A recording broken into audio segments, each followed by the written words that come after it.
I had known Diane for 6 years, just the quiet woman next door who waved from her porch and borrowed sugar on Sundays.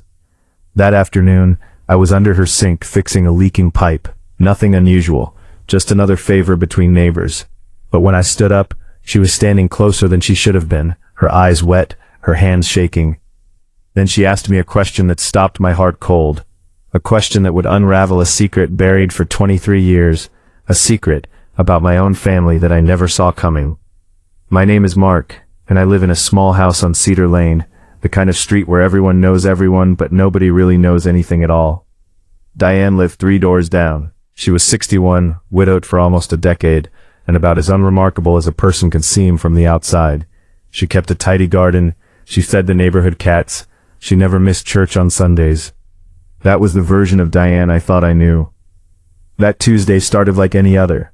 My phone buzzed around 2 in the afternoon, and it was her, apologetic as always, saying her basement pipe was leaking again, and could I take a look since I was good with these things. I wasn't a plumber by trade, just a guy who'd fixed enough things in my own house to be dangerous, but I always helped when I could. My wife Angela used to tease me about it. "You're everyone's free handyman," she'd say, shaking her head, but she never minded. She liked Diane too. I grabbed my toolbox and walked over. Diane answered the door looking pale, paler than usual, and I remember thinking maybe she was coming down with something. She led me to the basement, apologizing the whole way down the creaky stairs, saying she hated to bother me again.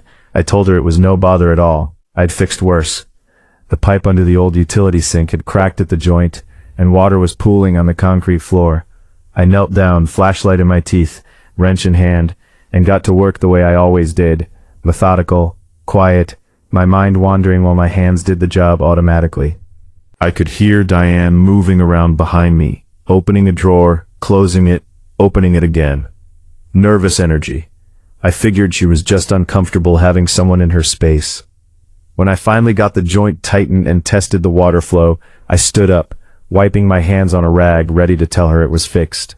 But when I turned around, she was standing right there, closer than any neighbor had ever stood to me, close enough that I could see her hands trembling at her sides. "Mark," she said, her voice barely above a whisper, "can I ask you something? Something that's been eating me alive for 23 years? I laughed a little, nervous, not understanding the weight in her voice yet. "Sure, Diane.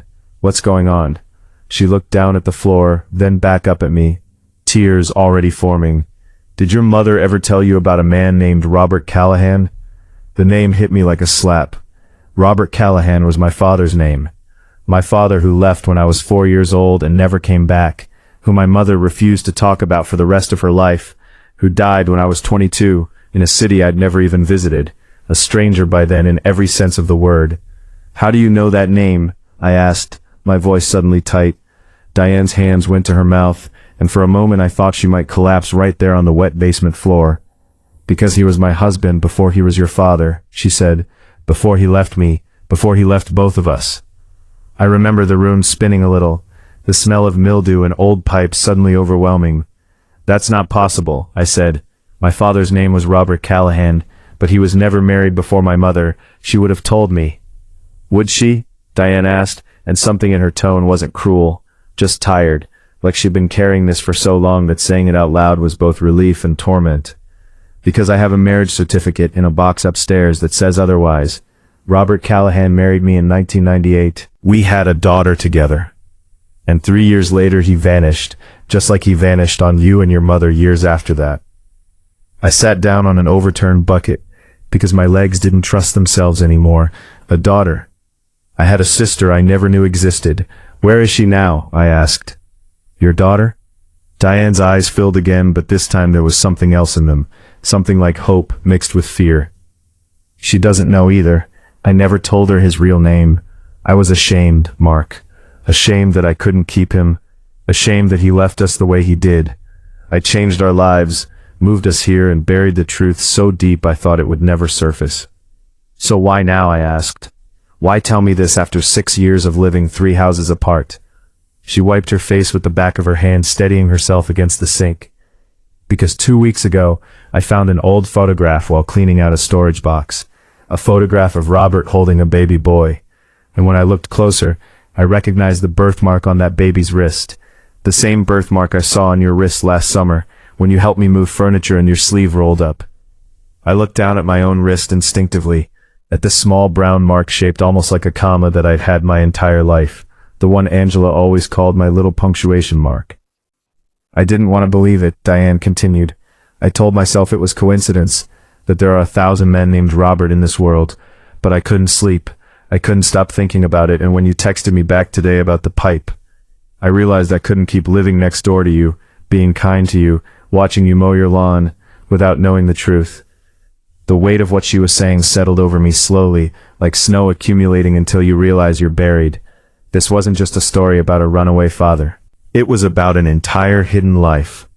A woman who had lived in silence and shame for over 2 decades. A channel of grief flowing quietly beneath the surface of ordinary days. The way stories like this always do, which is exactly the kind of thing this channel, Echo of Tales, was built to tell. The buried truths that live behind ordinary doors, waiting for someone brave enough to knock. I need to see that photograph, I said. She nodded, and we went upstairs together, the basement pipe forgotten, dripping quietly behind us. She pulled out an old shoebox from her closet, and inside was the photograph, yellowed at the edges. A younger version of my father, unmistakably him, the same jawline I saw in my own mirror every morning, holding an infant with that same birthmark on the wrist. My chest tightened. There was no denying it. I have a sister, I said quietly, more to myself than to her. Her name is Claire, Diane said. She lives 2 hours from here. She's a nurse. She's kind and funny, and she has no idea any of this exists. That night I didn't sleep. I sat with Angela at our kitchen table until 2 in the morning, turning the photograph over and over in my hands, trying to understand how a man could leave 2 families in ruins and never look back, how 2 women could unknowingly raise his children under different roofs, different names, different griefs. 3 weeks later, Claire stood on my porch for the first time. She looked nervous, holding a small bouquet of flowers like she didn't know what else to bring to a brother she never knew she had. We didn't hug right away. We just stood there, studying each other's faces, searching for our father in features we'd never had context for before. I always wondered, she said softly, why my mother cried on his birthday every year, even after he'd been gone so long. Now I understand it wasn't just about losing him. It was about losing the truth. Diane comes over for dinner sometimes, and it's strange but good. The 3 of us sitting around a table that shouldn't exist by any normal logic. Bound together by a man who broke every promise he ever made, and yet somehow gave us each other in the wreckage he left behind. I think about that day in the basement often, how close I came to just fixing the pipe and walking home, never knowing. Some secrets wait years for the right moment to surface, and sometimes they only need someone standing close enough, brave enough, to finally ask the question they've been afraid to ask their whole life. If there's one thing I've learned from all of this, it's that the truth doesn't disappear just because we bury it. It waits, and when it finally comes out, it doesn't destroy you. It just asks you to make room for a bigger, more honest version of your own story.